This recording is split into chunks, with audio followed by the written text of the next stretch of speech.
ലീഗിന്റെ ചുമതല വഹിക്കുകയല്ല, പക്ഷെ ലീഗുകാരനാണ്. ലീഗിന്റെ സ്റ്റേജിൽ അദ്ദേഹം പ്രസംഗിക്കാറുണ്ട്, മുസ്ലിം ലീഗിന് വേണ്ടിയിട്ട് പ്രസംഗിക്കാറുണ്ട്. മുസ്ലിം ലീഗിന്റെ ഒരു ആളെന്നുള്ള നിലക്ക് പ്രധാനപ്പെട്ട ഒരു മതസംഘടനയുടെ വളരെ പ്രധാനപ്പെട്ട ഒരു സ്ഥാനം ഇപ്പോഴും അലങ്കരിക്കുന്ന വ്യക്തിയാണ്. എന്നൊന്നും ഞാൻ പറയുന്നില്ല, എന്ന് ഞാൻ പറഞ്ഞിട്ടുമില്ല. അത് വേണ്ട. അത് ലീഗുകാരോട് ചോദിക്കുക, അങ്ങനെ ഉണ്ടോന്ന്. PMA സലാമിനോട് ചോദിക്കുക, അല്ലെങ്കിൽ എനിക്കെതിരായിട്ട് ഇപ്പൊ പ്രതികരണം നടത്തിയിട്ടുള്ള മറ്റു ലീഗ് നേതാക്കന്മാരോട് ചോദിക്കുക, ഇങ്ങനെ ഒരാളുണ്ടോ? തീർച്ചയായിട്ടും.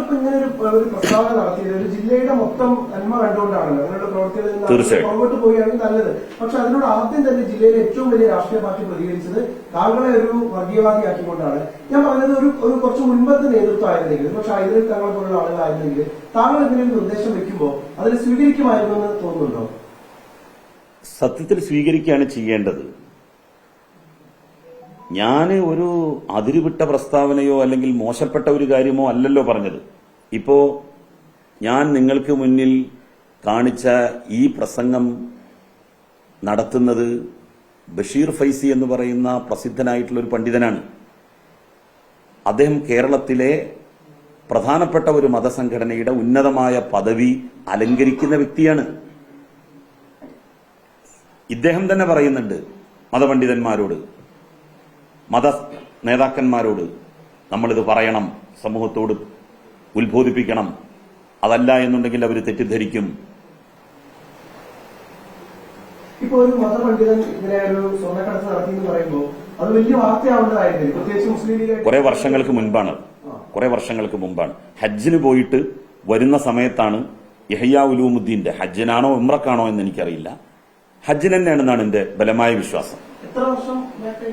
കുറച്ച് വർഷങ്ങൾക്ക് മുമ്പാണ്. തീർച്ചയായിട്ടും. പിന്നെന്താ, അന്നൊക്കെ അത് വലിയ വാർത്തയായിരുന്നു. അന്നത് വലിയ വാർത്തയായിരുന്നു. അദ്ദേഹം എയർപോർട്ടിൽ നിന്ന് ഇറങ്ങി ബസ്സിൽ നാട്ടിലേക്ക് വന്നുകൊണ്ടിരിക്കുന്നതിനിടയിലാണ് ബസ്സിൽ വെച്ച് പിടികൂടി അതെല്ലാം പുറത്തെടുത്ത് എത്രയോ ദിവസങ്ങൾ അദ്ദേഹം, ആഴ്ചകൾ അദ്ദേഹം ജയിലിലായിരുന്നു.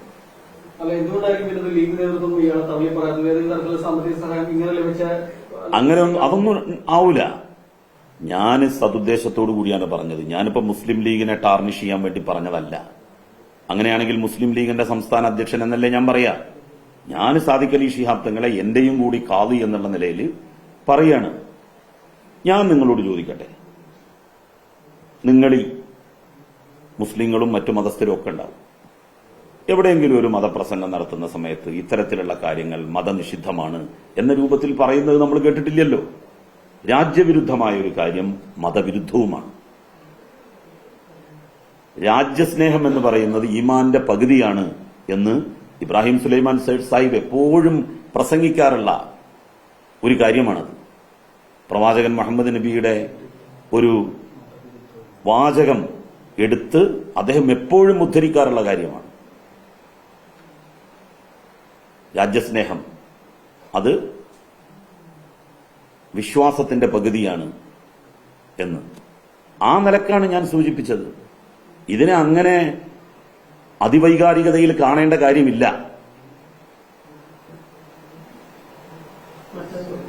ഇന്നിപ്പോ താങ്കളുടെ അടുത്ത സുഹൃത്ത് PV അൻവർ ഒരു വലിയ എന്താ പറയുക രാഷ്ട്രീയ വേദി സംഘടിപ്പിക്കുകയാണ്. ഒരുപാടധികം ലക്ഷങ്ങളൊക്കെ പങ്കെടുക്കുന്നൊക്കെയാണ് പറയുന്നത്. എന്താണ് അതിനെക്കുറിച്ച്? അദ്ദേഹത്തിന് അതിനുള്ള സ്വാതന്ത്ര്യം ഉണ്ടല്ലോ. ഈ രാജ്യത്ത് ഓരോരുത്തർക്കും അവരവരുടെ രാഷ്ട്രീയമായിട്ടുള്ള ലൈന് സ്വീകരിക്കാൻ അവകാശമുണ്ട്. ഇപ്പൊ ചെറിയ ഫേസ്ബുക്കിലൂടെ തർക്കങ്ങളൊക്കെ ഉണ്ടായെങ്കിൽ കൂടിയും അൻവറിന്റെ ആശയങ്ങളും അൻവർ മുന്നോട്ട് വെച്ച വിഷയങ്ങളും താങ്കൾ പറയുന്ന കാര്യവും സമാനമാണ്. സമീപ ഭാവിയിൽ ഒരുപക്ഷെ ഒരിക്കലും അൻവറിനൊപ്പം ചേരില്ല എന്ന് പറയാൻ പറ്റുമോ ഇപ്പോഴത്തെ ഒരു അവസ്ഥയിൽ? അങ്ങനെയല്ല. അദ്ദേഹത്തിന്റെ വഴി ലക്കും ദീനുക്കും വലിയ ദീൻ എന്നല്ലേ ഖുർആൻ പറഞ്ഞിട്ടുള്ളത്. നിങ്ങൾക്ക് നിങ്ങളുടെ വഴി, എനിക്ക് എന്റെ വഴി. DMK സഖ്യം എന്നൊക്കെ പറയുമ്പോഴേ ദേശീയ തലത്തിൽ ഇന്ത്യ മുന്നണിയുടെ ഭാഗമാണ്, CPM ഭാഗമാണ്, അതിനായിട്ട് സഹയാത്രികനാണ് താങ്കൾ. അപ്പോ ഒരു യോജിപ്പിനുള്ള സാധ്യത അല്ല, സഹയാത്രികനല്ലേ ഞാൻ. അതിന്റെയൊക്കെ നേതാക്കന്മാർ വേറുണ്ടല്ലോ, അവരോട് ചോദിക്കല്ലേ നല്ലത്. താങ്കൾക്ക് ഈ പോലീസിനെതിരെ നൽകിയിട്ടുള്ള പരാതിയിൽ നടപടികൾ സ്വീകരിച്ചു തുടങ്ങിയിട്ടുണ്ട്? തീർച്ചയായിട്ടും, നോ ഡൗട്ട്. അതിന് വ്യക്തമായിട്ടുള്ള ഒരു തീരുമാനമുണ്ടാകും. അത് കെട്ടേണ്ടടുത്ത് കൊണ്ടുപോയിട്ട് തന്നെ സർക്കാർ കിട്ടും. താങ്കളിപ്പോ MLA ആയിട്ട് 2-3 ടേമാവുന്നു, 5 വർഷം മന്ത്രി, 4 ടേം. പിന്നെ കുറക്കുക. 4 ടേമാവുന്നു, മന്ത്രിയായതിനിടയിൽ ഇത്രയും കാലത്തിനിടയ്ക്ക് പോലീസിനെ കുറിച്ച് ഇത് മുമ്പ് താങ്കൾക്ക് വിവരം കിട്ടിയിട്ടുണ്ടാവും, ആക്ഷേപങ്ങൾ ഉണ്ടാവും. ഇത്രയും കാലം നിങ്ങൾ താങ്കൾ ഒന്നും തന്നെ പറഞ്ഞില്ല അതിനിടയ്ക്ക്. ഇപ്പോൾ അൻവർ പറഞ്ഞതിന് പിന്നാലെയാണ് ഇത്തരത്തിലുള്ള അങ്ങനെയല്ല. കേന്ദ്രത്തിൽ BJP അധികാരത്തിൽ വന്നതിന് ശേഷം പൊതുവെ കേരളത്തിലെ IPS ഉദ്യോഗസ്ഥന്മാർക്ക് BJPയോട് ഒരു ചായ്വ്, കേന്ദ്ര സർക്കാരിന്റെ നിലപാടുകളോട് ഒരു ചായ്വ്. അപ്പോ തങ്ങൾക്ക് ഉദ്യോഗക്കയറ്റം കിട്ടാൻ, തങ്ങൾക്ക് സ്ഥാനമാനങ്ങൾ ലഭിക്കാൻ എന്താണോ ചെയ്യേണ്ടത് അവരെ പ്രീതിപ്പെടുത്തും വിധം കാര്യങ്ങൾ ചെയ്യാനുള്ള ഒരു ശ്രമം പല ആളുകളുടെ ഭാഗത്തു നിന്നും ഉണ്ടായിക്കൊണ്ടിരിക്കുന്നുണ്ട്. അതൊരു വസ്തുതയാണ്. അത് നേരത്തെ തന്നെ തുടങ്ങിയതാണ്. സെൻകുമാർ അദ്ദേഹത്തെ DGP ആക്കരുത് എന്നുള്ളതായിരുന്നു സർക്കാരിന്റെ നയം.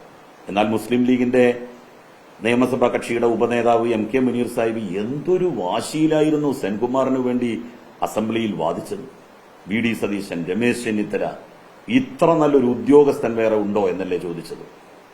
എന്നിട്ട് ഈ സെൻകുമാർ എന്ന് പറയുന്ന ആൾക്ക് വേണ്ടി സുപ്രീം കോടതിയിൽ കേസ് ടേക്കപ്പ് ചെയ്തത് ആരായിരുന്നു? മുസ്ലിം ലീഗിന്റെ പ്രമുഖനായിട്ടുള്ള ഒരു വക്കീലാണ്. അന്ന് തുടങ്ങിയതാണ്. സത്യത്തിൽ ശക്തിപ്പെട്ടതാണ് ഇതൊക്കെ. അത് ഇത്രമാത്രം പരിമിതപ്പെട്ട് നിന്നത് ഇടതുപക്ഷം ഇവിടെ ഭരിക്കുന്നത് കൊണ്ടും കേരളത്തിന്റെ ആഭ്യന്തരം ബഹുമാനപ്പെട്ട മുഖ്യമന്ത്രി പിണറായി വിജയൻ കൈകാര്യം ചെയ്യുന്നത് കൊണ്ടുമാണ്. വേറെ ഒരു സർക്കാരായിരുന്നു, ഇപ്പൊ UDF ആയിരുന്നു ഭരിച്ചിരുന്നത് എങ്കിൽ ഇത് പൂർണ്ണമായും സംഘവൽക്കരിക്കപ്പെട്ടിട്ടുണ്ടാകുമായിരുന്നു. അങ്ങനെയാണ് നമ്മൾ മനസ്സിലാക്കുന്നത്.